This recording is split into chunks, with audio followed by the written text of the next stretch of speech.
times never come back. And we don't want to forget. Because history gets old, but gold.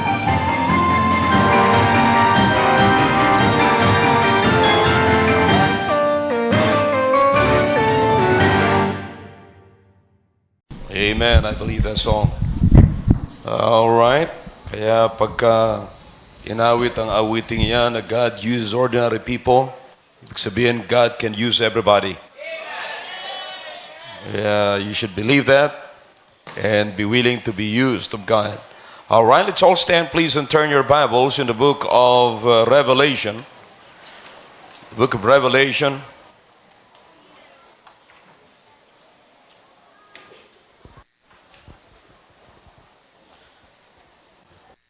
I used to write my outline in the Bible, pero ang layo na ho ng page. Pagka sinulat ko pa sa Bible ko, punong-puno na ho ng sulat yung aking Bible.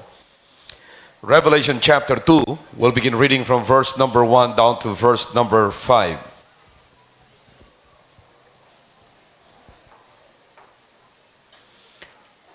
All right, Revelation chapter 2, beginning from verse number 1. I hope you're there. Amen. Unto the angel of the church of Ephesus write, These things saith he that holdeth the 7 stars in his right hand, who walketh in the midst of the 7 golden candlesticks. I know thy works, and thy labor, and thy patience, and how thou canst not bear them which are evil.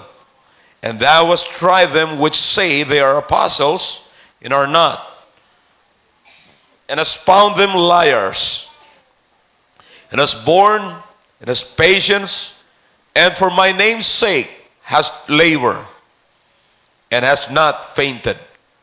Nevertheless, I have somewhat against thee, because thou hast left thy first love. Remember therefore from whence thou art fallen, and repent, and do the first works, or else I will come unto thee quickly, and will remove thy candlestick out of his place, except thou repent. Except thou repent. Now I'm going to talk to you tonight on the subject or about something that we have gotten, that we have forgotten, and naitlagay na natin sa isang tabi. Kaya I want everybody to bring those things back. Hindi ko alam kung ano ang naiwan nyo. I want everybody to be on fire for God. I want everybody to be in love in the ministry. I want everybody to enjoy. Because if you're not in love, you will never enjoy. Are you with me? If you're not in love, you will never enjoy life. Tingnan niyo yung mga in love dito ngayon, ibang kanilang mga ngiti. Look at me, look at me, look at me. Yung iba hindi makatingin sa akin, pero nakayuko na lamang sila. But I believe that. Kung kayo ay, kung mai-encourage ko kayo na in love, you will be on fire.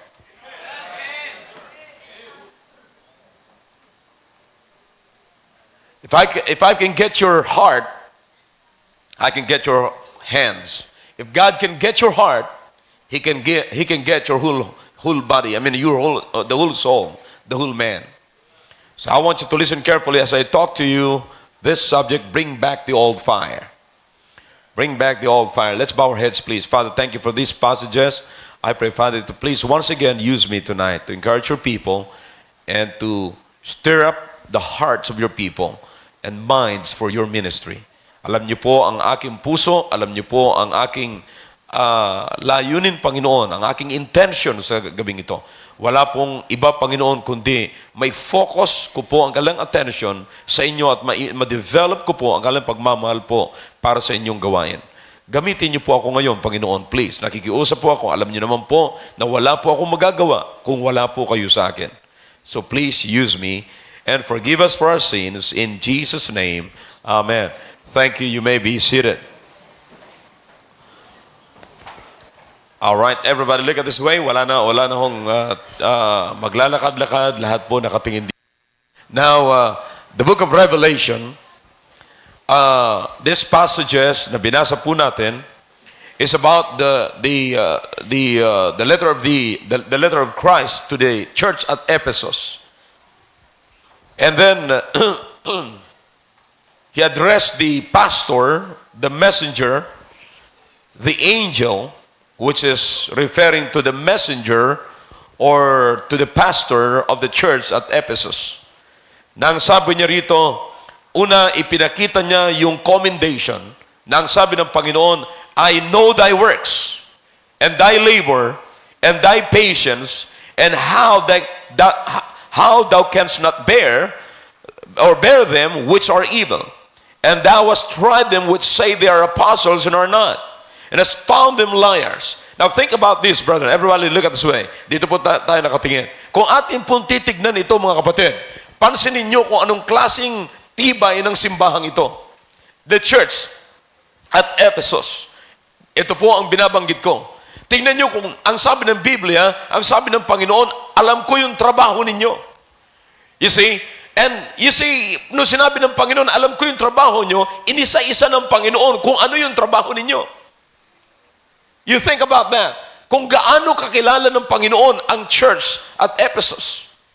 Ang sabi ng Biblia, alam ko alam ko yung inyong pagtsatsaga. Na ang sabi ng Panginoon, alam ko kung paano nyo isa-isang tabi yung mga masasama at kung paano nyo makilala yung mga nagpapanggap na apostles na hindi naman talaga sila apostles.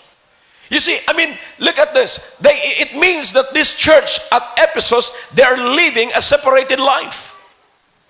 They know where they are supposed to be at alam nila kung anong dapat nilang gawin at alam nila kung saan sila tatayo. Alam nila yung kanilang stand. Boy, what a church. Amen? What a church. I mean, hindi mo makikita rito yung confusion, kapatid. I mean, yung church ay hindi confused kung ano ang kanilang pinanindigan. The church can say, every member of the church can say, this is our stand. This is what we believe.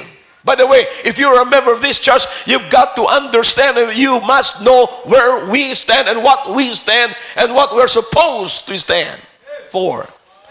Now, dito po sa binasa po natin, ang sabi po ng Biblia, I know thy works and thy labor, kung paano kayo nagpapagal sa gawain ito. Alam ng Panginoon. And then, pinagpatuloy ng Panginoon in verse number 2. And then he said, verse number 3, and has borne, and has patience. Kung paano kayo nagkakasama-sama, tulong-tulong, at yung pagtsatsaga ninyo, and for my name's sake, has labored and not fainted. Boy. Can you see the zealousness of this church? Are you with me? Are you following me? Nakikita niyo po ba yung kasigasigan ng simbahang ito na ang sabi ng Biblia, sabi mismo ng Panginoon, nakikita ko yung inyong pagpapagal sa pangalan, sa aking pangalan, at kailanman hindi kayo nang himagod.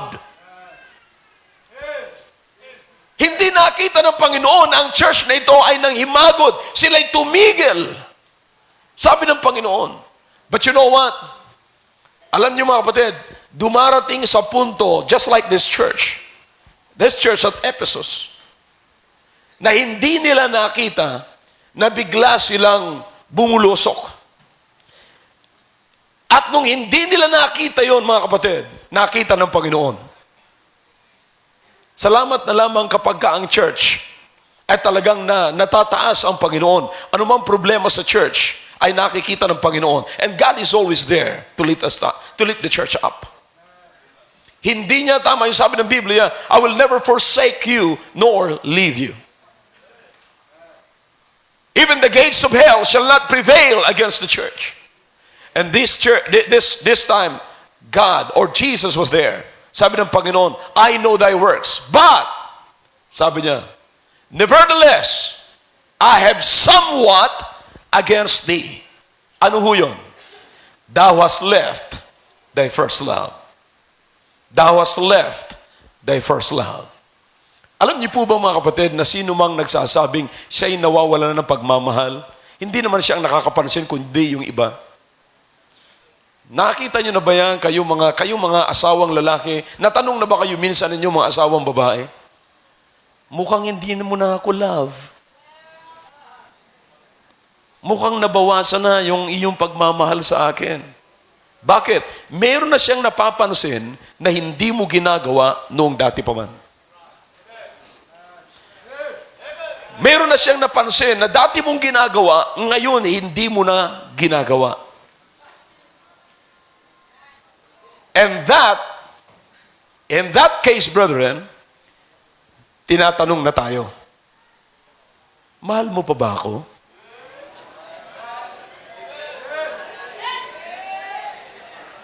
Now, can you see in this passage, brethren, verse number 2, na binanggit ng Panginoon isa-isa. Isa-isa yung kanyang ginagawa. You see, huwag muna kayo magsuntukan, mamaya na yan. Anyway, nakita ng Panginoon, isa-isa yung kanyang ginagawa. Alam ko kung paano kayo nag-labor, alam ko kung paano kayo nagpagal, at hindi kayo nang himagod para sa aking pangalan. Pero, I can sense it. I can see it. The Lord said, thou hast left thy first love. Now think about this, brethren. Napakarami nating mga Kristiyano dito, the old-time people from VNS, the old-time members of VNS. Napakaraming mga dati nating ginagawa. Pero alam natin na minsan ito huy, unti-unti, maaring hindi mo napansin, maaring sasabihin mo, well, nasa puso ko pa rin yan. But alam niyo ba yung binanggit dito ng Panginoon? Hindi yung nasa puso. Ang sabi ng Biblia, He started with, what? I know thy works. I know thy works. I know what you have been doing. I know kung nasaan yung pain ninyo. Alam ko kung saan yung attention ninyo. Alam ko kung anong ginagawa nyo. Alam ko kung anong pinag-aabalahan nyo before. I'm not talking what is in your heart. I'm talking about what you have been doing. Ano yung ginagawa mo noon? Ano yung palagi mong ginagawa noon? Nakita ko yan ng Panginoon. Naniniwala po ako sa sino mang masigasig na nagtatrabaho sa pangalan ng Panginoon noong araw, natatandaan ng Panginoon ang iyong ginagawa. Wala ni isa man dito na naglingkod sa Panginoon, na naging masigasig sa gawain ng Panginoon, naging masigasig sa larangan ng soul winning, naging masigasig sa pagbabasa ng Bible, naging mapanalanginin noong araw, at nag-enjoy kayong kumakanta sa choir, at nag-participate kayo sa lahat ng activities ng Panginoon na hindi alam ng Panginoon. I can still tell you that God can give you, can tell you kung isa-isa yan. God can enumerate everything na ginawa mo para sa Kanya. He knew it. Alam ng Panginoon yan. But, alam din ng Panginoon kung alin sa mga yan ang wala na ngayon. You see, when God enumerated the activities ng church nito, tinutukoy niya at nararamdaman niya, this church has a heart for me. This church loved me so much. And I love this church. Alam ng Panginoon na mahal niya ang simbahang ito. But think about this, brethren. Lahat na naging masigasig sa larangan ng Panginoon, na nawala yung inyong first love sa Panginoon, huwag mong sabihin sa akin na hindi ka affected. Alam natin mga kapatid, physically and literally, pag nawala yung ating pagmamahal sa ating partner, everybody is affected. Everybody is affected. Pag nawala yung pagmamahal mo sa iyong sweetheart, she is and you are affected. Bagamat hindi nga lang ikaw ang nagsasabing, I have lost my first love. But siyang magsasabing, you have lost your first love. Katulad ng Panginoong Kristo, ang sabi niya sa church at Ephesus, thou hast left thy first love.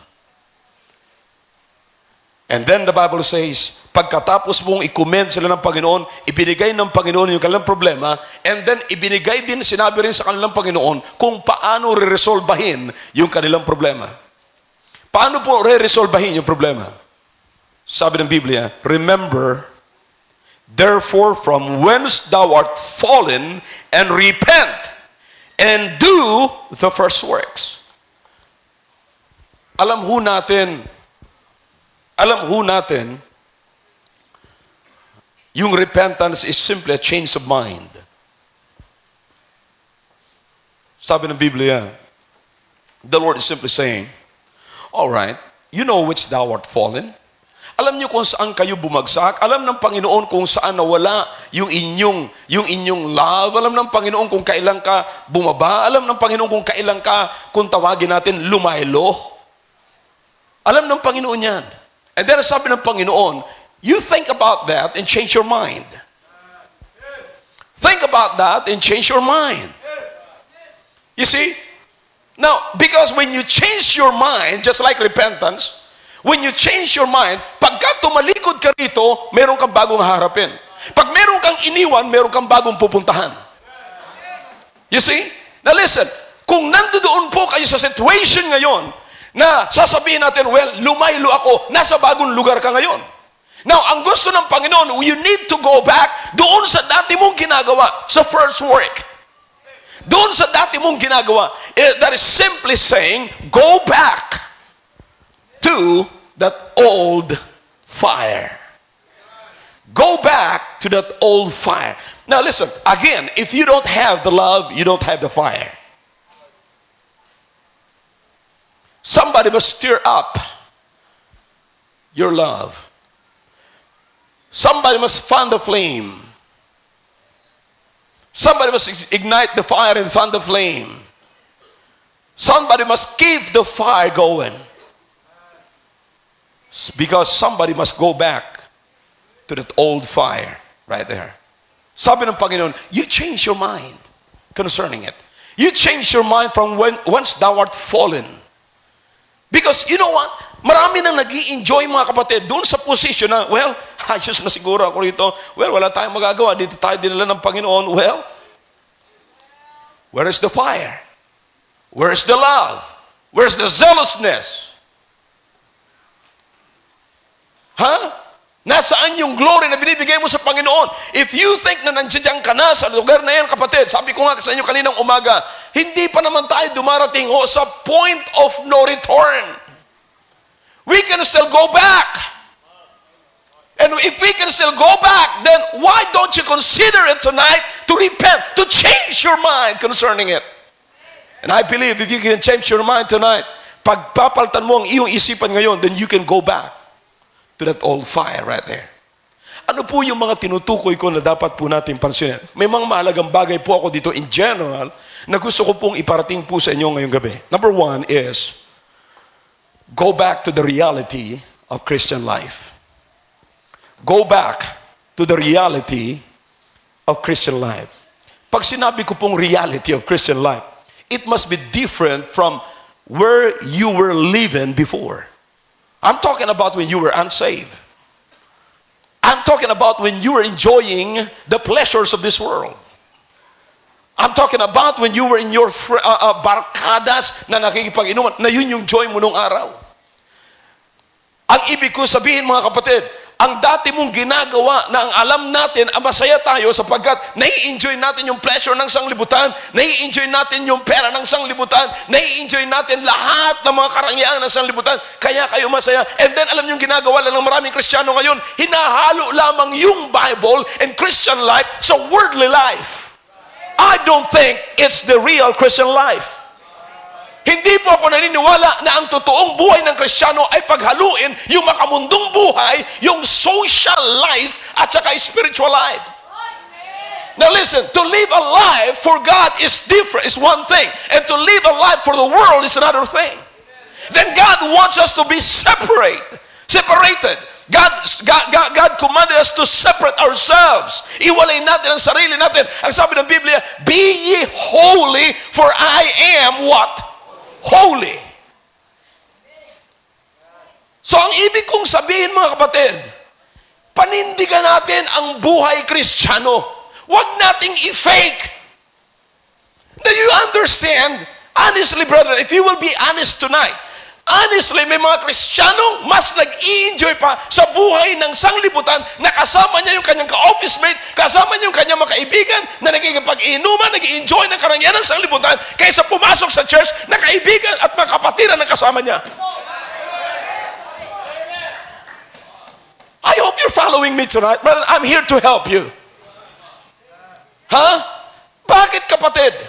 Pwede may pag-asa pa. I'm telling you, the good news tonight is you can come back to God. You can go back to that old fire that you were in and you have been to before. Now you can enjoy once again the power of the Holy Spirit.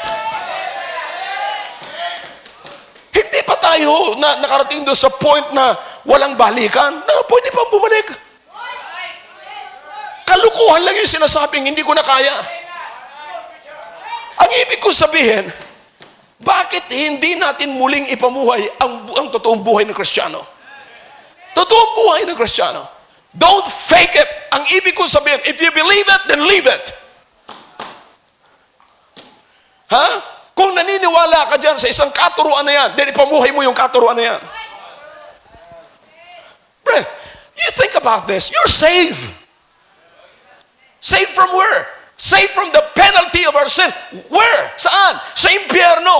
Hindi ba dapat matuwa tayo ngayon at pasalamatan natin ang Panginoon sapagkat hindi na tayo magdudusa sa impyerno? Then why in the world na ngayong pagkakataon na hindi ka napupunta sa impyerno ay para bang patungo ka pa rin sa impyerno? At nag-i-enjoy ka ng way patungo sa impyerno? Ain't that something, brethren, that you are saved, not only that you are saved, but you belong to the church of God, to the body of Christ. It's an opportunity, it's a privilege to be a part of the body of Christ, of the church of God. The church that God, that Jesus Christ built. I'm talking about the Baptist church. Now think about this. Nandito ka sa simbahan. Hindi ba, mga kapatid, dapat mag-enjoy ka na, dapat masaya ka na, dapat may zealousness ka na. Dapat nandoon na yung kasigasan. Naalala nyo ba, the first time when you got saved and became a member of this church, naalala nyo ba yung joy? Naalala nyo ba the first time you owned the Bible? Hinahalik-halikan mo ba? Woo! Praise the Lord for this. Tapos maya-maya, maghahanap ka lang ng nawawalang pospro, nananalangin ka para makuha mo yung pospro. You understand that? Nawawala yung isang medyas mo, nakapares ng isang medyas, nananalangin ka, at pag nakuha mo, ay talagang God is good. All the time. Lahat ng mga bagay na yan, mga kapatid, anong ginawa natin? Iniwanan natin, and now we're enjoying the things that are not godly. At ang akala natin ngayon, sa Panginoon pa rin.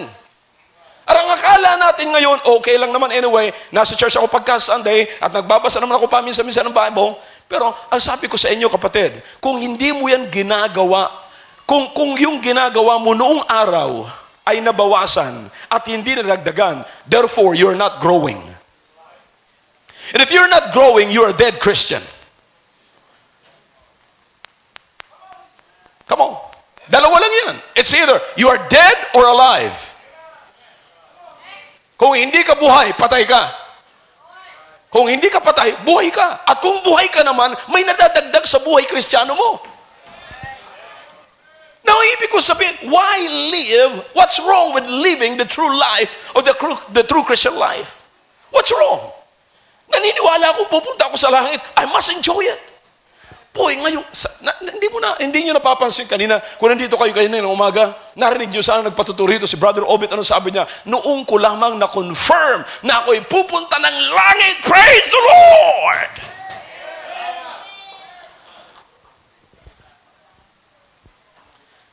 Ngayon alam nyo na sinasabi ng Biblia na okay na maglakad tayo, na isang araw maglalakad tayo sa Golden Street. na wala nang ihigit at gaganda pa na ginto. It's a literal gold, brethren. And it's a literal city. And it's a literal street. And we'll be there. And that's our home. Pero parang mas pipiliin pa natin ngayon maglakad sa Malate, sa Luneta, sa Bukawi, sa mga hotspot ng Makati, kaysa sa Golden Street. What's wrong with us? Do we believe what we preach? Do we believe what we teach? Do we believe what we sing, choir members?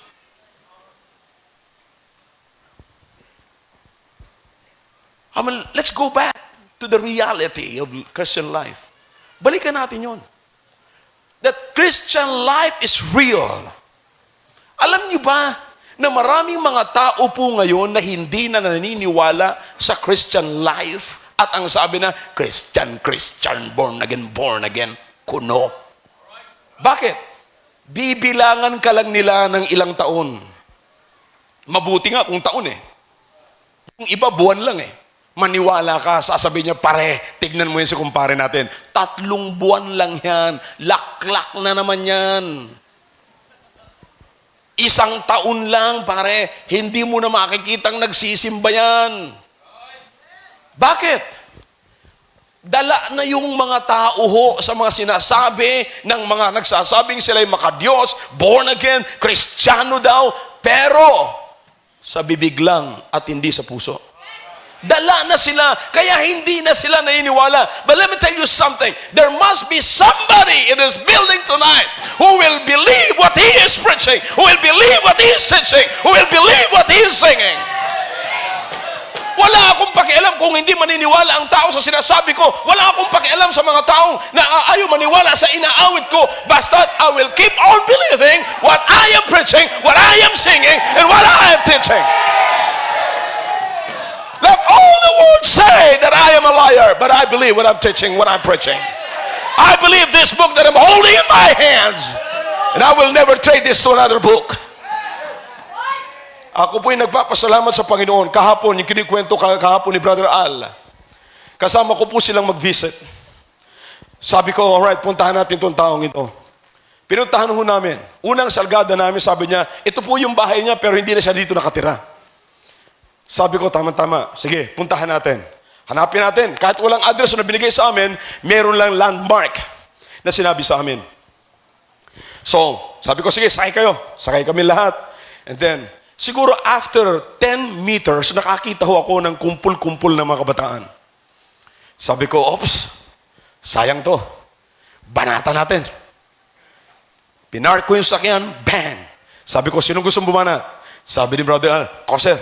Sige, banat. Baba ako, sabi ko, oops, alayin nyo. Buddy. Maya-maya, binibira na ni Brother Al. Maya-maya, may lumakad na naman dalawa. Bumaba din si Brother Sam. Maya-maya, bumaba na si Brother Him, bumaba na si Brother Willie. Halos lahat na ho kami, habang nagsishare si Brother Al, nagsishare si Brother Sam, nagsishare na si Brother Willie, nagsishare na si Brother Cesar, hinarang niya yung nagbabike. Habang nagbabike siyang ganon, siguro bibili lang ng suka yun, mga kapatid. Pero nakasalang na yung kanyang niluluto. Sabi niya, tumitingin kay Brother Al, sa grupo na sinishare ni Brother Al. Sabi niya, sandali. Doon tayo sa labas. Akala mo, please, na nag-apprehend ng isang violate ng batas.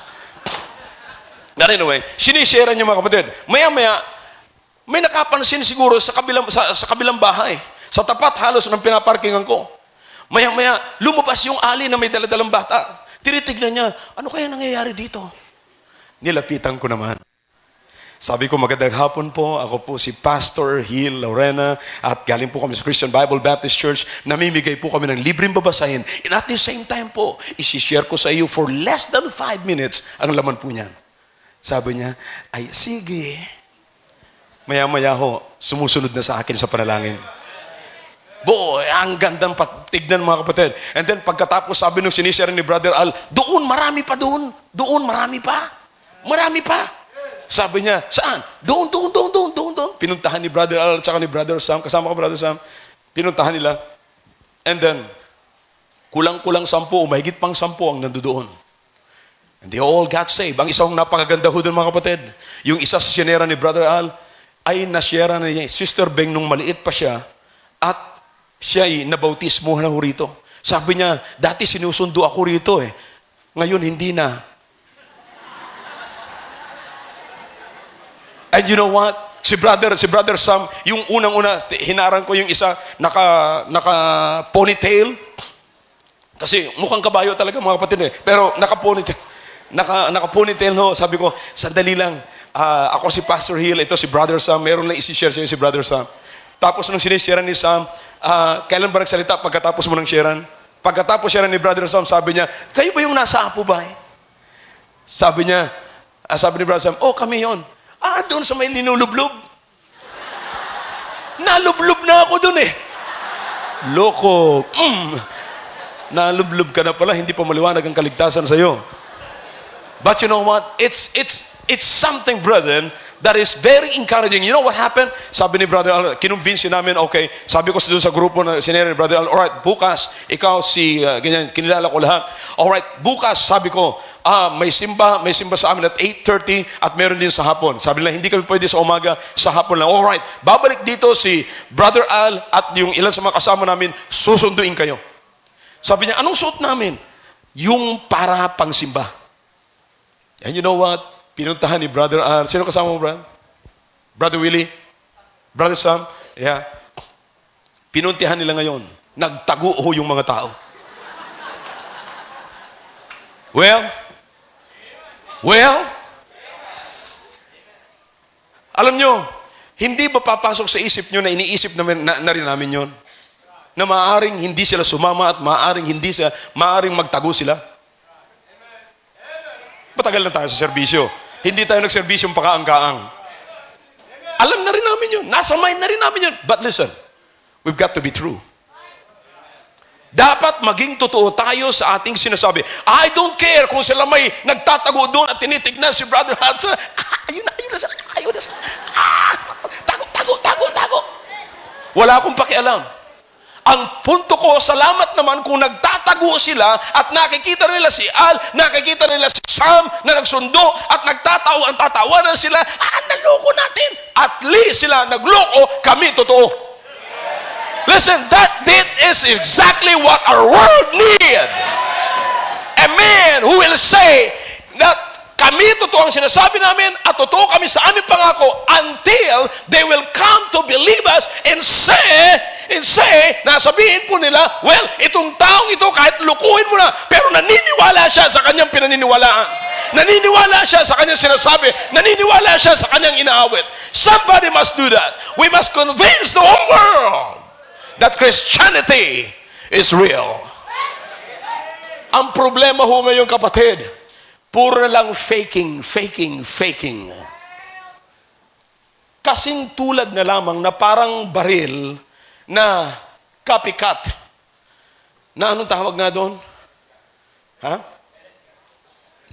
Replica. Yan na lamang ho ang Christianity ngayon. Replica na lamang ho. Hindi na ho yung totoo. Kaya nga ho, para mabalik ang ating apoy sa paglilingkod sa Panginoon, balikan uli natin yung totoong buhay ng totoong Kristiyano. Kung paano mo naramdaman noong araw yung sigasig, go back to it. Paano mo naramdaman yung totoong tawa ng isang totoong ligtas, go back to it. Kung paano mo naramdaman na ikaw magbibigay ng parang kahit wala nang matira sa iyo at kahit parang hindi ka na kumain, go back to it. That's the real life. That's the real Christian life. Ang problema ho natin, gumagawa na lang tayo ng replica. Decoy. Gumagawa na lamang ho tayo ng, well, tumawa ka, bakit? Dapat daw maging masaya ang Kristiyano. Pagpalakpakan, pumalakpakan. Bakit? Para masaya. Baliktad na ho eh. Dapat yung palakpak, ebidensya yon o resulta ng pagiging masaya. Hindi ka pumapalakpak para maging masaya. Pumapalakpak ka sapagkat ikaw ay masaya.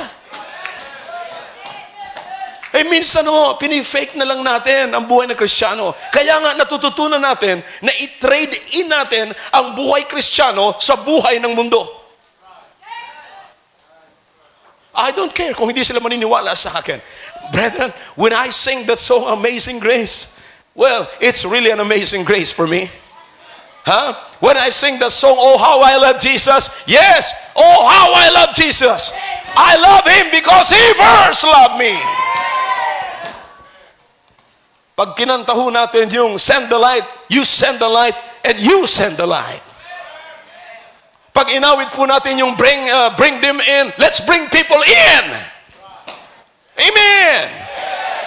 You choir members, when you sing songs in this pulpit, you better be true with that. You hear me? Don't just sing here. Don't just display your uniforms. Don't just display your bagong sinuklay at inispray ang buhok at inyong inilagay na kung ano-ano sa buhok ninyo. Don't just come here for display. Be true. I said be true and live the real Christian life. Let the people know that Christianity is real. The Bible says, we are peculiar people, zealous of good works. Boy, I don't care. kung ano sasabihin ng tao sa kasuotan ko. Ha? Naalala ko minsan yung kasal ni Lloyd dito. Nung kasal ni Lloyd dito, mayroong isang senior officers, actually retired officer, na medyo inaasar ng konti ng mga junior officer.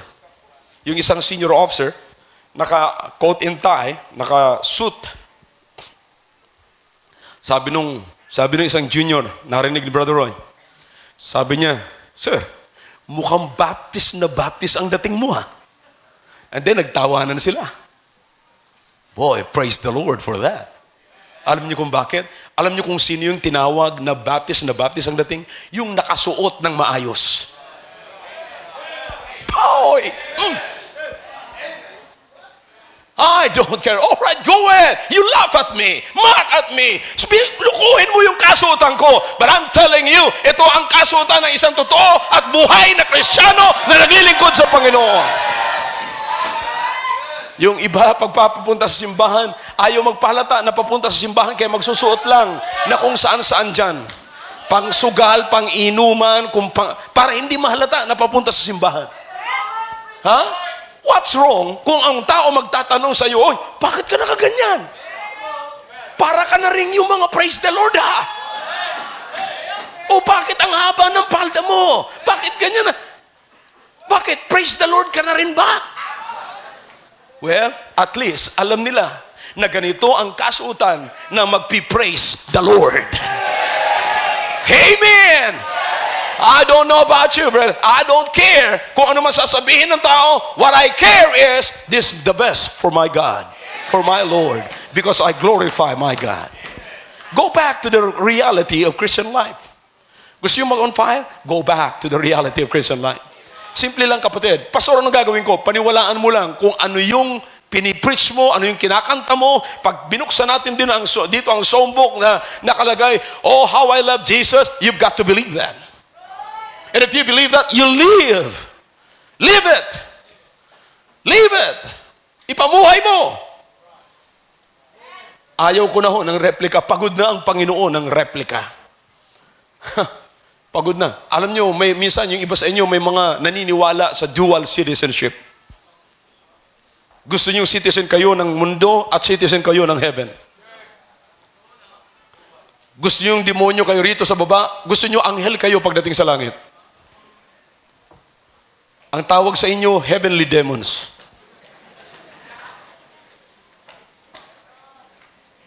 Oh, you will never enjoy that. Wala akong taong nag-enjoy sa dalawang mukha. Harapin natin ang totoong buhay ng Kristiyano. Pangalawa, go back to the Spirit-filled Christian life. Go back to the Spirit-filled Christian life. Ano po ang ibig sabihin po nito? We need to go back to the point of our lives that nobody can stop us from serving the Lord. Go back to the Spirit-controlled life. Alam natin na walang ibang nagmumotivate sa atin kundi ang Panginoon.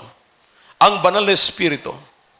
Kontrolado po tayo. Sabi sa Ephesians chapter 5 and verse number 18, be not drunk with wine wherein it exists, but be ye filled, be ye controlled by the Holy Spirit. Be controlled by the Holy Spirit. Alam niyo, kailangan po natin, anong ibig sabihin ng kontrolado ng banal na Espiritu? Hindi po yung nagsasalita ng iba't ibang wika, hindi po yung bumubula ang bibig at humahaba ang dila at natutumba. Boy, alam niyo po ngayon kung anong usong-uso po ngayon? Ang usong-uso po ngayon ay yung nag-iikot na isang pare na ginaganon-ganon yung mga tao at natutumba, at pag natumba raw ay magaling na at nanginginig at siya ay puspos na ng banal na Espiritu. Wala ho akong nakita sa Biblia na napuspos ng banal na Espiritu na hindi nagsalita sa Panginoon, tungkol sa Panginoon. Alam mo, sabi ng Biblia sa John chapter 16, ang sabi ng Biblia, pagka ang banal na Espiritu, sabi ng Biblia, pagka ang banal na Espiritu ay nasa atin, magsasabi siya tungkol kay Kristo. Kaya ang isang kinaruroonan ng banal na Espiritu, hindi niya na kinakailangan magsabi, well, ako po ay puspos ng banal na Espiritu. No, sapagkat ikaw ay magsasabi tungkol kay Kristo. When Philip was preaching in Jerusalem, nagkakaroon sila ng street evangelism. The Holy Spirit spoke to him, and sabi ng Holy Spirit sa kanya, go to the wilderness. Sapagkat merong isang dadaan dyan, yung Queen of Candace, yung eunuch, dadaan dyan yung eunuch, at pag dumaan dyan, kinakailangan magbabasa siya ng part ng scriptures na ang kanyang binabasa is Isaiah chapter 53. At inabangan ho ni Philip yan. Pumunta si Philip doon sa disyerto. Maya-maya may nakita na siyang umaalikabok at padaan na. Sabi ng banal na Espiritu sa kanya, go. Join his chariot. Sumakay siya sa chariot nung eunuch, at nung sumakay siya, sabi ni Philip, nakita niya, nagbabasa siya ng part ng scripture ng Isaiah 53. Ang sabi niya, anong binabasa mo? Isaiah 53? Sabi ni Philip, naiintindihan mo ba binabasa mo? Boy, kung ikaw may tungkulin sa gobyerno, tatanungin ka ng ganon, bastos ka. Pero sabi, very honest ho yung eunuch. Ang sabi niya, paano kung mauunawa nito kung walang magpapaliwanag sa akin? That's it, Philip. Yan na yan, Philip. Yan na, banatan mo na. At pagkatapos, sinera ni Philip, ganito yan. Hanggang sa makarating sila sa baptism. At nung tinuruan ni Philip tungkol sa baptism, habang naglalakbay sila, nag-i-enjoy si Philip sa isang Mercedes-Benz na chariot. Tapos habang nag-i-enjoy siya, sabi ng eunuch na nakakarinig ng katuruan tungkol sa baptism ng Baptist, sabi niya, hey, here is water. What not hinder me to be baptized? Sabi niya, narito ang tubig.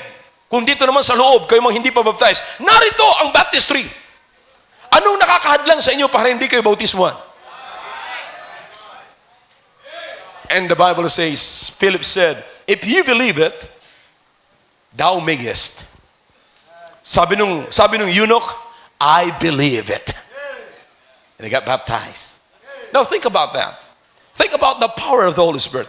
Do you understand na nandoon tayo sa point nung araw na sensitive tayo sa kung anong sinasabi ng Banal na Espiritu sa buhay natin?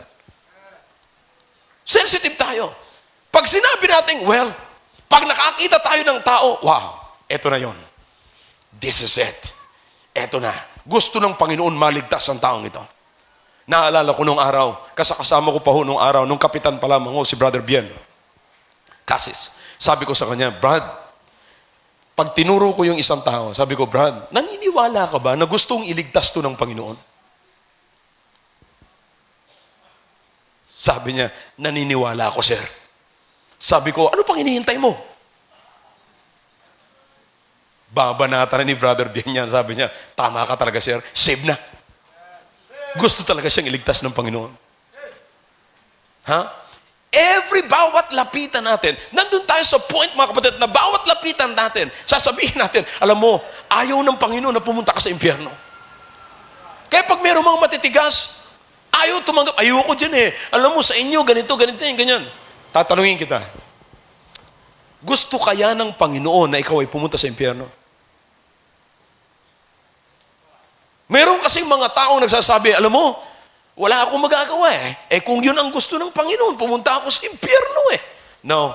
Hindi gusto ng Panginoon na pumunta ka sa impyerno. Kaya nga bumaba siya mula langit, nagkatawan siyang tao, siya'y namatay, inilibing at muling nabuhay para sa iyo, sapat ayaw ng Panginoon na ikaw ay pumunta sa impyerno. Ay bakit may pupunta pa sa impyerno? Sila na ang may gusto. Hindi ang Panginoon.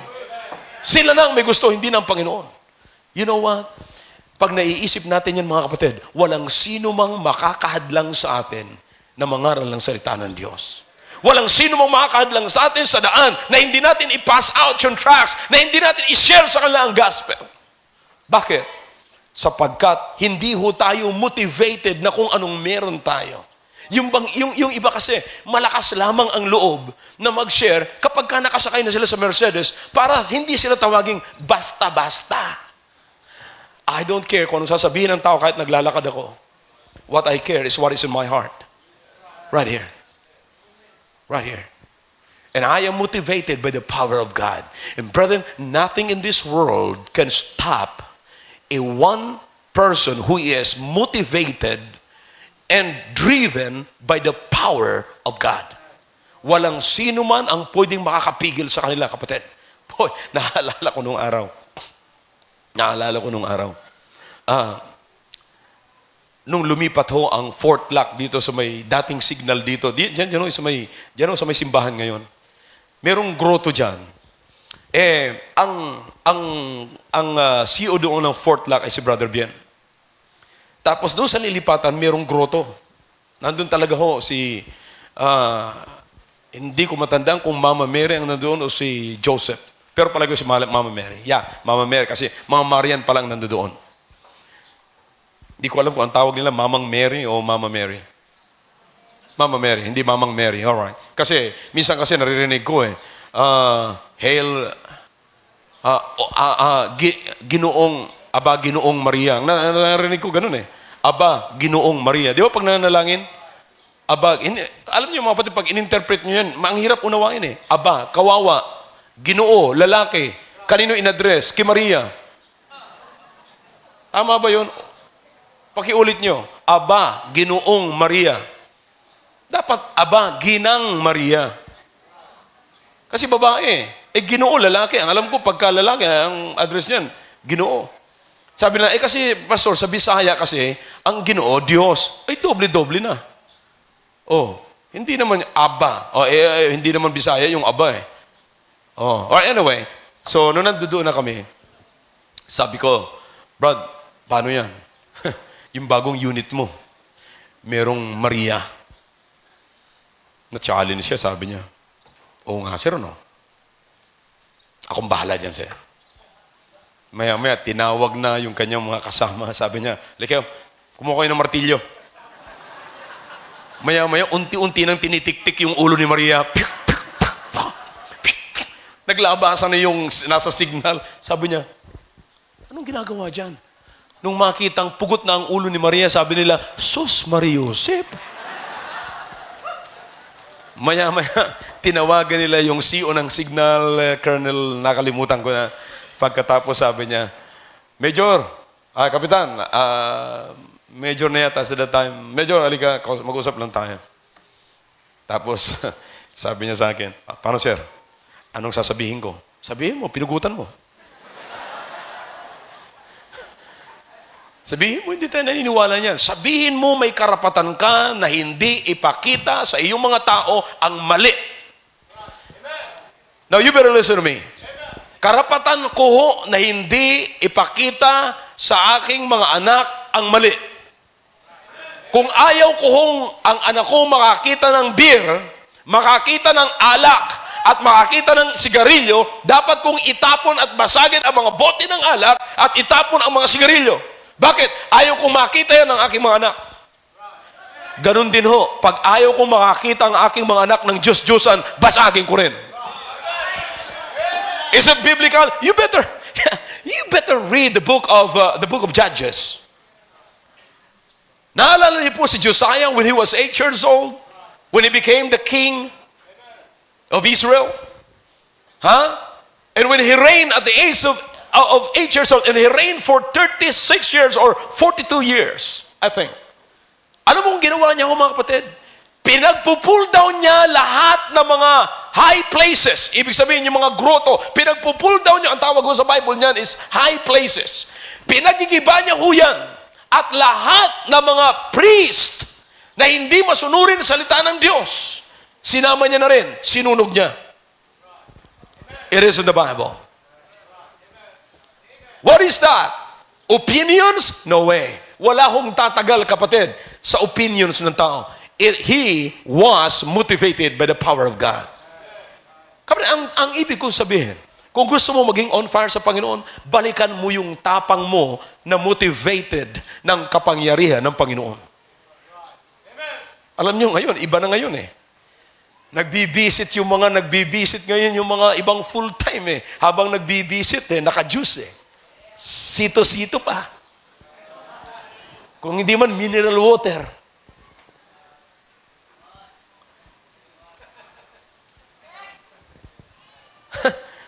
Kapatid, bakit hindi ka pa bang mapag-win ng soul kung walang sito? Kung hindi, kung walang, alam mo yun, nung lumabas yung bottled water, dati naman tayong hindi nauuhaw eh. Ewan ko ba? Nung lumabas yung bottled water, halos lahat ng tao nauuhaw. Bakit? Kahit sa loob ng simbahan, glug, glug, glug, glug, glug, glug, glug. Nung nauso na, nung araw, nung kami ho'y maliliit pa at nasa Sunday school ako, wala hong ganyan. Gumaganyan ka na sa loob eh.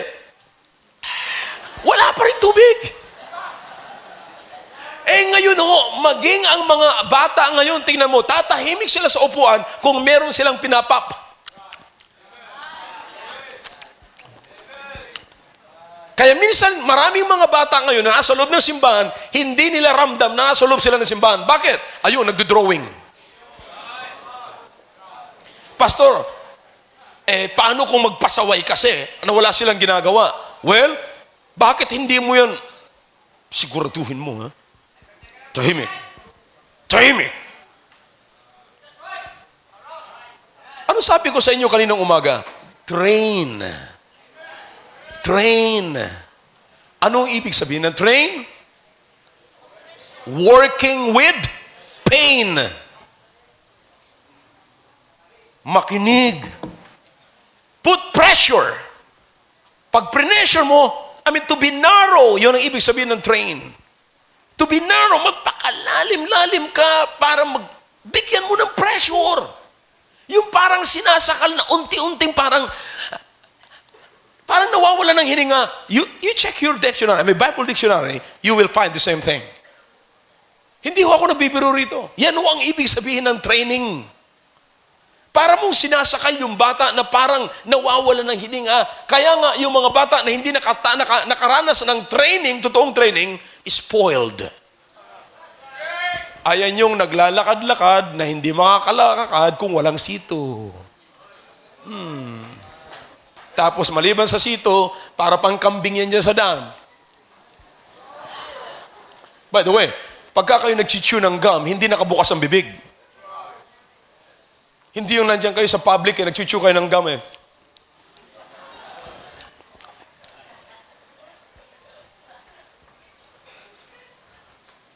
Ano ibig ko sabihin, kapatid? Why don't you just like Elijah? Just like Elijah when he defeated the 400 prophets of Baal.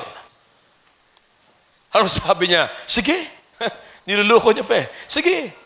Tumawag kayo sa Diyos-Diyosan nyo. Tumawag kayo. Sige. Maya-maya tumawag sila.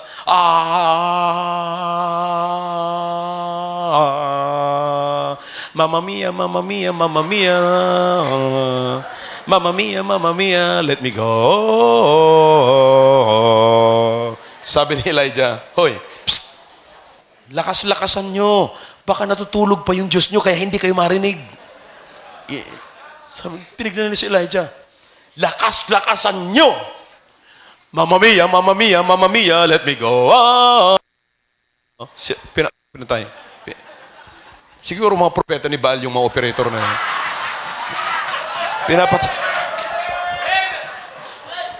Nanalangin sila, mamma mia, mamma mia, mamma mia. Sabi, hindi pa rin kayo wala pa rin silang ginagawa, Sabi ni Elijah, alright, lakasan nyo, baka namamasyal lang sila dyan sa paligid. Lahat na ginawa nila. Bicycle, bicycle, bicycle. Mamma mia, mamma mia, mamma mia, let me go. Sabi niya, alright, alis, alis, alis, alis, alis, alis. Bayan niyo ako. Tinignan niyo yung altar. Sabi ni Elijah, magpapadala ang Panginoon ng apoy dito at susunugin ko yung altar na ito. Naglagay ng mga panggatong dyan. Sabi ni Elijah, oops, hindi ka panipaniwala. Baka pwedeng umalab yan kasi mga tuyo ang kahoy Basahin niyo, basahin niyo. Basahin niyo. Sabi ng mga prophet ni Baal, sabi niya, hops! Wala yan. Hindi gaano tatagos yung tubig. Gusto ko yung nag-uumapaw. Drums. Kuha ng drums. Kuha. Barrels of water, inilagay sa altar.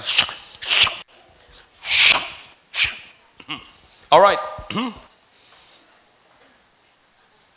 Lahat nakatingin dito. Kita nila umaapaw yung tubig. Sabi ni Elijah, hindi pala. Si Elijah na sinasabi ko, Alright. Sabi ni Elijah, Diyos ni Abraham at Diyos ni Jacob and Isaac. Sabi niya, kung ako ay totoong propeta ninyo at mangangaral ninyo, kainin ng inyong apoy ang altar na ito. Maya-maya, yung basa, biglang umapoy na parang yung tubig ay parang gasolina ang kinalabasan. Nag-uumalab yun. Alam mo ang ginawa ng mga propeta ni Baal? Totoo! Nagtakbuhan daw sila. Nagtakbuhan. Nawala. You know why? Because he was motivated by the power of God. You think about this, brother. Naalala ko nung araw, nagpa-pass out ako ng tracts dyan sa Marines. Nung araw na hindi pa popular ang Bible sa military. Noong araw, na pagka pumasok ka ng may Bible, pumasok ka na mayroong Bible dyan sa loob ng Marines, pagtatawanan ka. Noong araw na kinakailangan para sila maka-attend ng Bible study, kinakailangan lumakas ang loob nila, at para lumakas ang loob nila, kinakailangan uminom muna sila ng alak bago sila umattend ng Bible study para malabanan nila ang kantsaw ng mga kasama nila. So that nagba-Bible study ako sa mga taong nakainom. Kaya nga nung ako'y nagpa-pass out ng tracts, binigyan ko. Sabi ko doon sa Sarge, free gospel tracts para sa iyo. Tumigil. Ano ba to? Makakain? Sabi sa akin. Talagang magagalit ka talaga. Sabi ko sa kanya, tinignan ko rin siya. Kainin mo. Marami pa ako rito niya. Pag naubos mo yan, bibigyan kita uli. I promise you. Sabi niya, ikaw naman brother, hindi ka mabiro. Sabi ko sa iyo akala mo hindi kita pakakainin You see? Now listen, I don't care kung sasabihin sa akin ng tao. Listen, what we need is the power of God. If we have the power of God, we have the courage from God. Back in those days, nandiyan pa ako sa SRG, si Brother Hiner, miyembro ho yan ng Special Reaction Group. Ang CEO nung araw na inabutan ko ay nung araw ay senior grade pa lamang ho yan, si Commodore Anggi. At kinalaunan ako po naging spiritual advisor ng Special Reaction Group ng N2 ng Navy. At pagkatapos po niyan, pumunta ako. At during the time, merong special occasion. Pasok po ako, may dala ko akong attache case, naka-necktie ako, at pagpasok ko ng ganyan, kumatok ako sa gate kasi lagi nakasara ho yung gate niyan. Kasi ang dami nilang mga kalukuhang ginagawa sa loob. Katok. Sabi niya, sinilip ako ng ganun. Alam ko, kilala ko yung similip sa akin eh. Sabi ko, ay, Swords, si Pastor Hill. Sabi niya, yun yung pag nagba-Bible study ako, laging lasing at laging nangangantsaw. Pagpasok ko, pagbukas niya sa akin ng gate, hindi niya ako pinadaan na ganun. Nakaharang pa rin siya. Tapos tinignan niya ako mula baba, pataas. Nakainom. Tapos alam mo niya, nakanekte ako, sabi niya,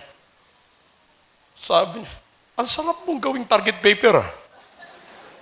Sabi sa akin ganun. Mabuti kung magandang lalaki yon, kapatid. Yun na yata ang pinakamasagwang tao sa balat ng lupa eh.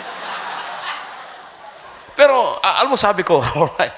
Sabi ko, okay ka. Sabi ko, pero kung hindi talaga siya tumigil, dadalhin ko siya sa firing range. But anyway, pinapasok niya ako at hindi ho tumagal. Halos lahat ng buong SRG ay uma-attend na host church. Sabi ko, I don't care kung anong sasabihin nila sa akin. Nung dumating ho ako sa Special Reaction Group na yun, pagka dumating ang gabi, halos nagkalat ho doon sa basketball court. Nagkalat ho doon sa basketball field. Yung mga babae at lalaki, kanya-kanya ho silang lugar, nagiinuman. Ang pinapalabas sa television ay mga worst, talagang, as in worst. Puro kalokohan. Pero nung pumunta ho ako doon, nawala yung inuman, nawala yung mga babae doon sa field, nawala ho yung pinapalabas nilang mga masagwa. Halos lahat na po sila umaattend. You know what? Sabi ko, it's not by might. It's not by my own power, but it is the power of God. I'm simply saying, brethren, you go back. If you want to get on fire, if you want to restore that power, that fire that you have before, you go back to that point, brethren, where the power of God is motivating your life. Where the power of God is driving your life. Walang ibang nagdadrive ng buhay mo, kundi yung power ng Panginoon. Motivated. It's not by your secular education. It's not because of your talent. It's not because of your rank. It's not because of your position, but because of the power of God.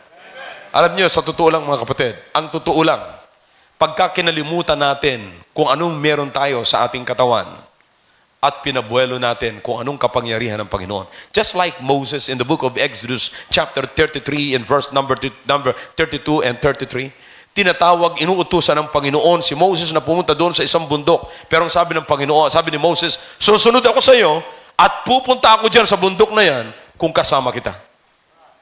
Because I cannot do it by myself. I'll go up to that mountain with you. Hindi ko aalis dito hanggat hindi kita kasama, Panginoon.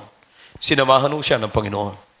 Bakit? Nobody in this building tonight can enjoy the ministry, enjoy sa lahat ng nangyayari po rito without the power of God. Without the power of God. Brethren, if you want the fire of God, get the power of God. If you want the power of the fire of God, get the power of God. That's all we need. That's all we need. The power of God. Lastly, go back to the point of the Christian life of compassion. A compassionate life. You've got to possess, once again, a compassionate life. Compassionate life. Remember in the book of Acts, I want to turn your Bibles, please. In the book of Acts, chapter 20.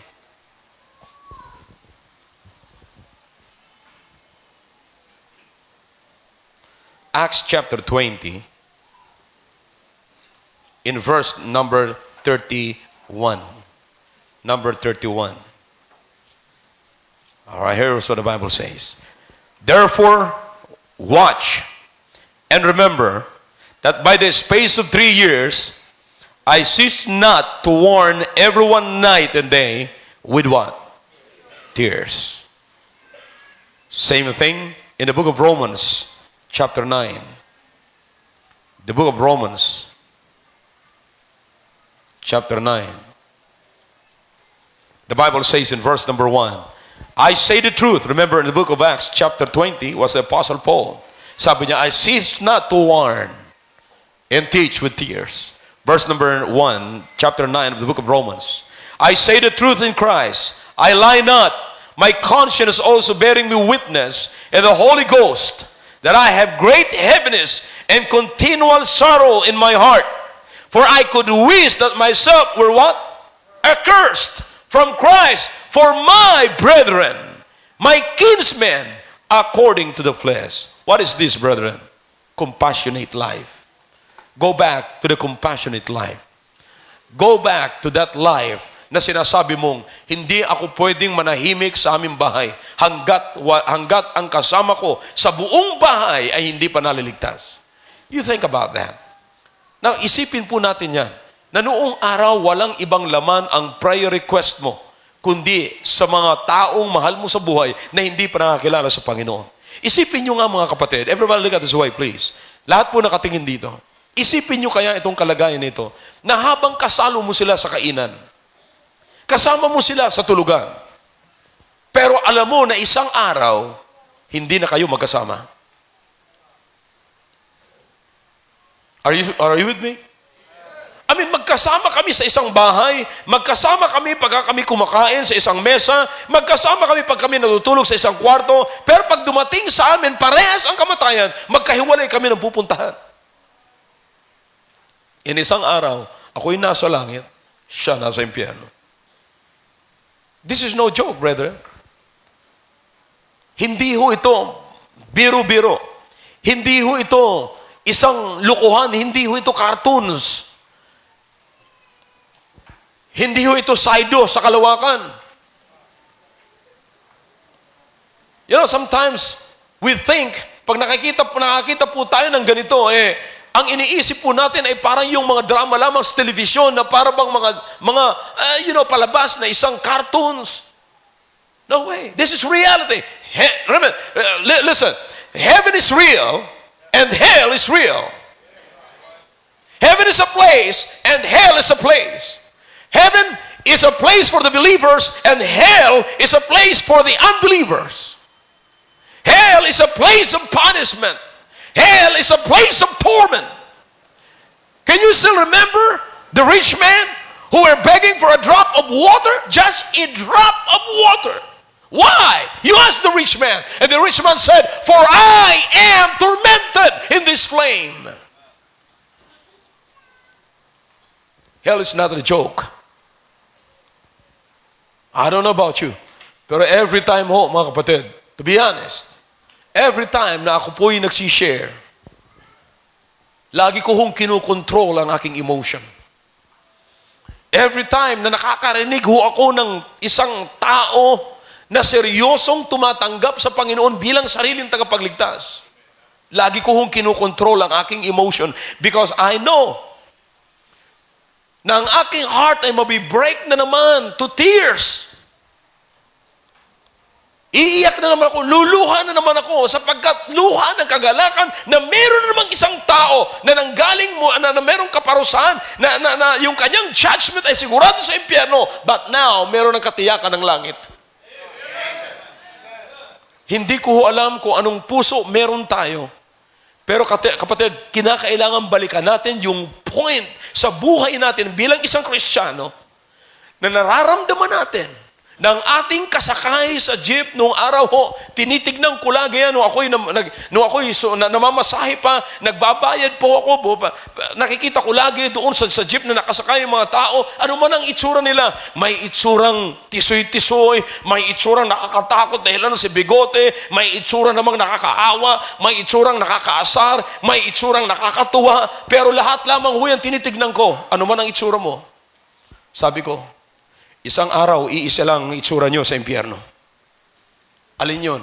Itsura ng rich man. Ano yun? Itsura ng isang taong nagbebeg to be saved from the torments of hell. Just like the rich man. Can you just imagine?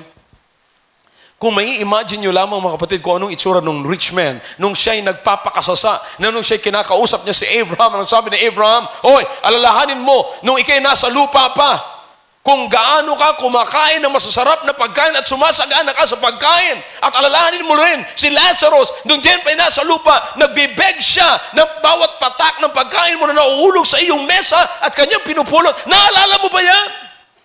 Do you remember, rich man? Naalala mo ba na mayroong isang tao na nagbigay ng tracts sa iyo? At nung ibinigay sa iyo, nababasa mo na nandyan lahat yung hatol ng Panginoon. At nababader ka sa mga taong kumakatok sa iyong pintuan at nagsasabi, "Galing kami sa Christian Bible Baptist Church, namibigay kami ng libre na babasahin," at sinasara mo ang pinto, nababader ka, at yung mga lahat ng naririnig mo, nalingaw-ngaw mula sa pulpito, at naririnig mo yung preaching, nababader ka, nagsasawa na yung tainga mo. Naalala mo ba yan? Ngayon, wala nang magbibigay sa iyo ng tracts. Wala nang preacher na magsisigaw pa para marinig mo ang ebanghelyo ng Panginoon. Wala nang mga anak mo na makikiusap sa iyo na daling ka sa simbahan para makapakinig ka ng preaching at para maligtas ka. Ngayon, nasaan ka, rich man? Nagdudusa ng apoy doon sa impyerno. And no way to get out.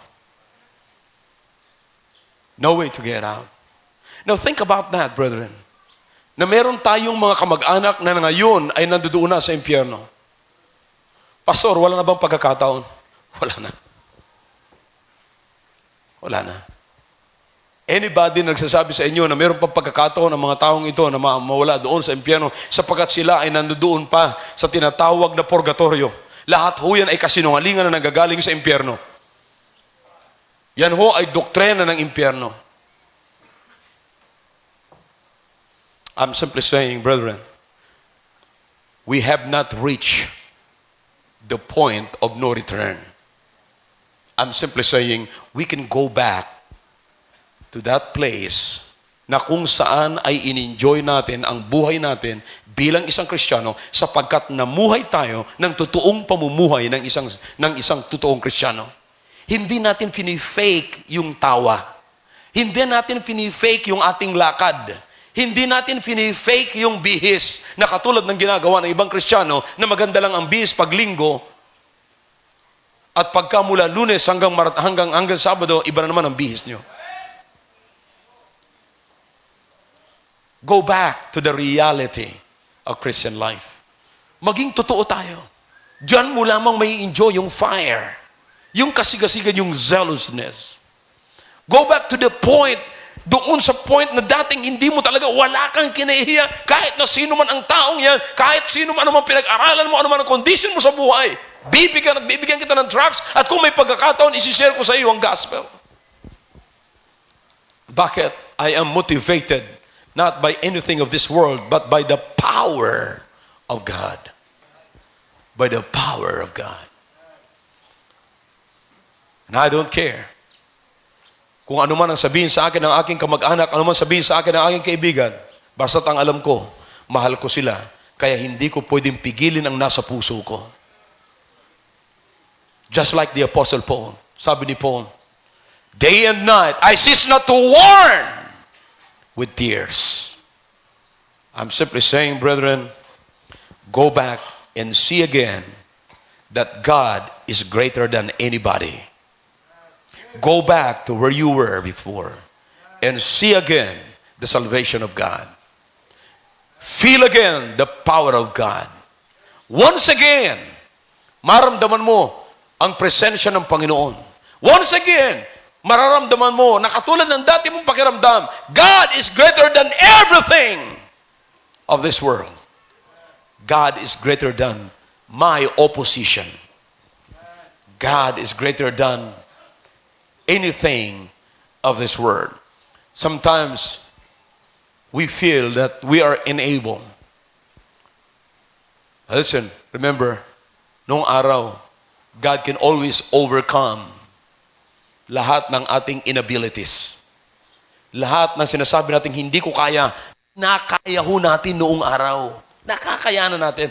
Walang bundok noon na mataas na hindi natin kayang tawirin. Kaya nga noong araw, ang paborito nating awitin Born to win. Bakit? No need to worry. No need to fret. Because God is still in the end. How can you lose when you are born to win? Brother, you think about that. Consider that. God help us to live like the real Christian used to live. God help us tonight. May mga pagkakataon sa buhay natin na sasabihin natin, well, parang hindi na kaya. Hindi ko na yata kayang ibalik. Again, inuulit ko, wala ka pa doon sa lugar na walang balikan. Bukas pa rin ang Panginoon. God is still there. He's always willing to receive us. When David said, Lord, restore unto me the joy of my salvation, he was restored.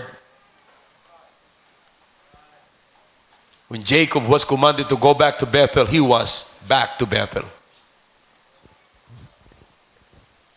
Wala hong hindi nagkaroon ng hungering and thirsting na hindi ho finilled up ng Panginoon.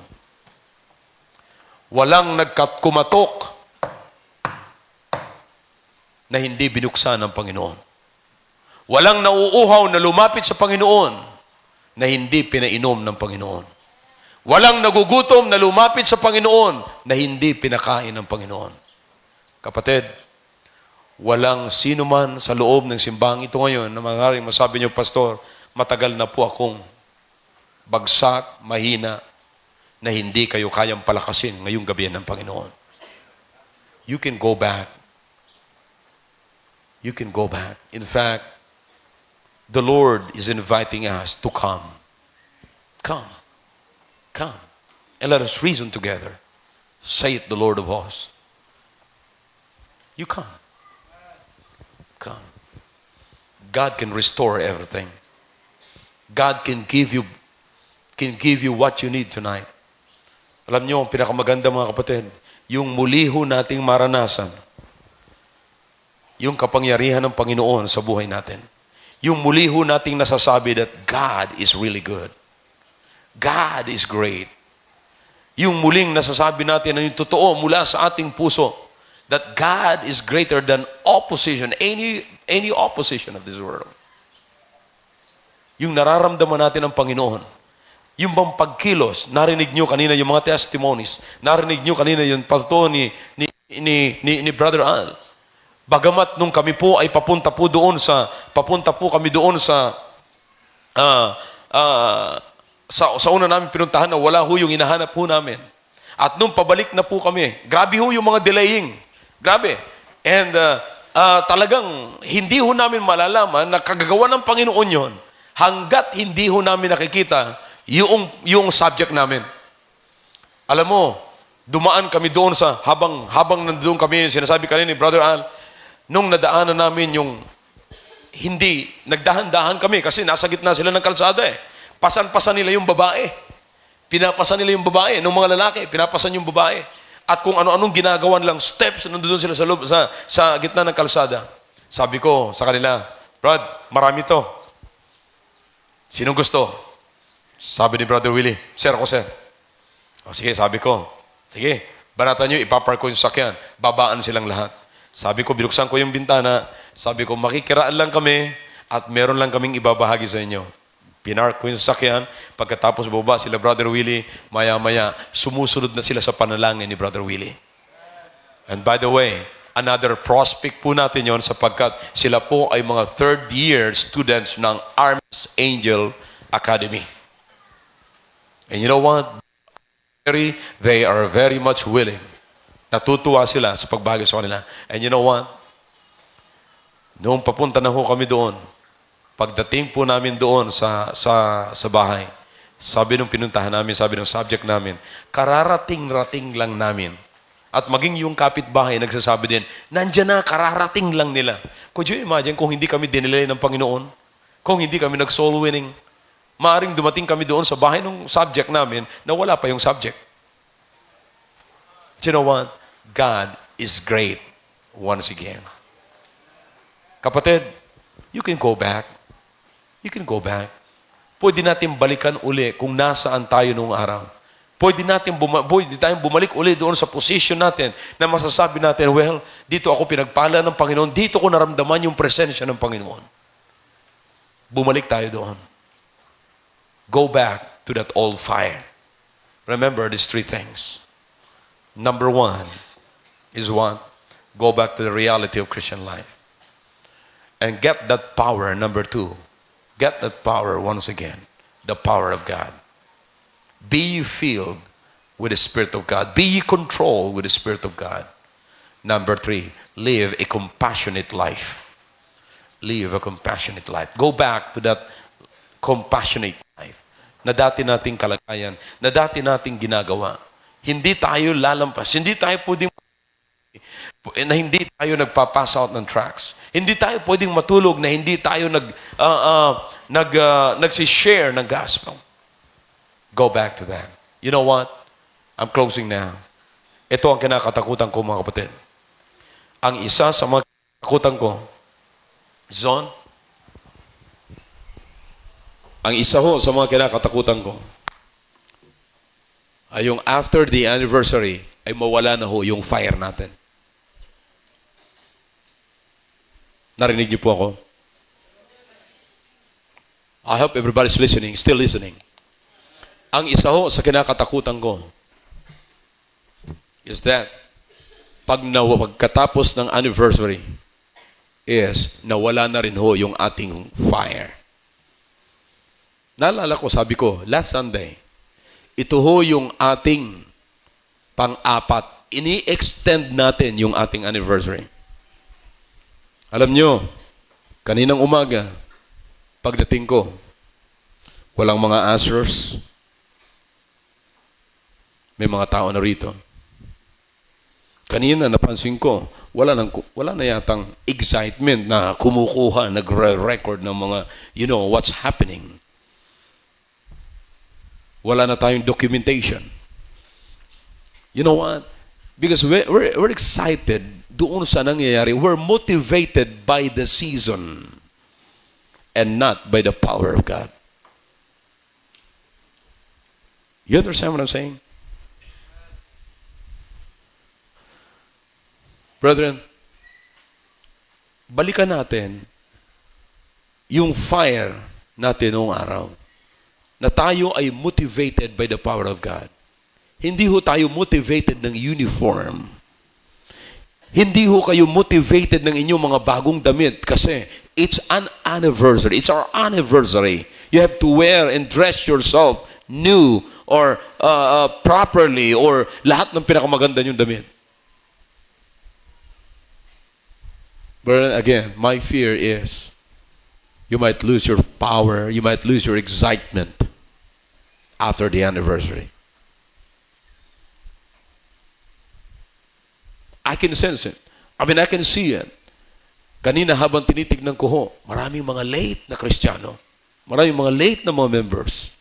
Para ba sinabi, ay, salamat, natapos na yung anniversary. It's over.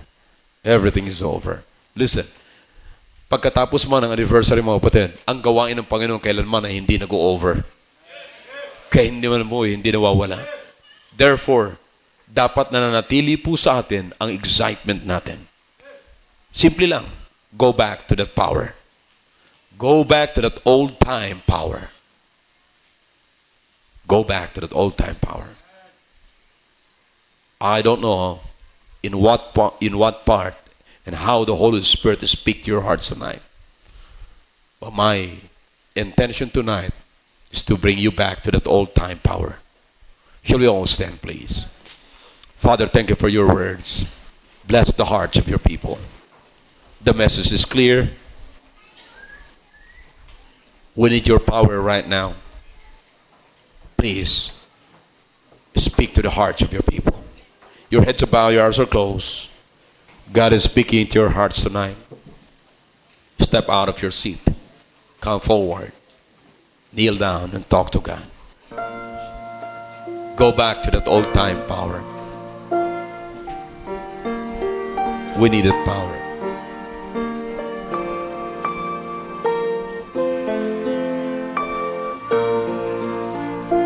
Let the Holy Spirit move your hearts tonight.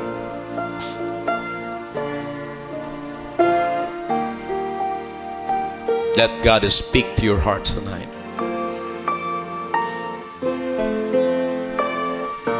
Let's live a compassionate life. Let's live a spirit-controlled life.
Father, thank you for your words, oh God. Thank you for that message. Look at these people, oh God, tonight. I beg you, oh God, to please help us and set us always on fire, oh God. Let the people see us burning for your ministry. Let the people around us see us burning for truth. Makita po nila, Panginoon, na merong grupo ng mga tao rito sa Christian Bible Baptist Church, Christian Soldiers Impact, Panginoon, na nagbibigay ng impact sa community, Panginoon. Hindi po para sa amin, kundi para po sa inyo. Kahit yung mga taong nakapaligid sa amin ay hindi naniniwala, but I believe, oh God, one day, kahit na hindi man ho sila maligtas, at least sila po yung hindi ligtas at pupunta sa impyerno na naniniwala sila, na namatay sila, na meron silang mga nakilalang tao na naniniwala sa kanilang at namumuhay sa kanilang pinaniniwalaan. Pagpalain niyo po, Panginoon, ang mga anak niyo ito. Hindi po alam po namin, Panginoon, na maraming mga anak niyo pa ang kinakailangan pong mamuhay na merong na motivated ng inyo pong power. And again, oh God, patuloy niyo pong ituro sa amin na kami mamuhay ng totoong pamumuhay ng isang totoong Kristiyano. And help us to live with a compassionate heart, oh God. Thank you for your people. Thank you for the message. Pour out your blessings upon individuals, oh God. Save the unsaved tonight and baptize the converts. In Jesus' name, amen. Thank you. Back to your seats, please.